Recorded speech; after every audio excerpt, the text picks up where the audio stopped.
Lala Soto natutuwa sa segment ng It's Showtime na Especially For You. Sa isang courtesy call kay Chairwoman Lala Soto na ibahagi nitong paborito daw niyang panoorin ang segment ng It's Showtime na Especially For You. Ani ni Lala, I like yung isang segment nila, natutuwa ako yung Especially For You. Kaya naman, biniro itong tanungin kung alam daw ba ng tatay niya na nanonood siya ng It's Showtime.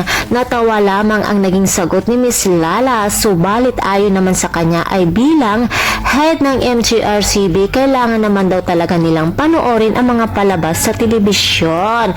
Kahit katapat pa ito ng Eat Bulaga. Nakakatuwa naman si Chairwoman Lala Soto dahil isa rin pala siyang fan ng segment ng Especially For You. Bukod kay Lala Soto ay marami talaga nag-aabang sa segment na iyon ng It's Showtime. Sa katunayan ay laging pinag-uusapan at trending sa social media. Sana ay patuloy pang gumawa ng magagandang segment ang Noontime Show.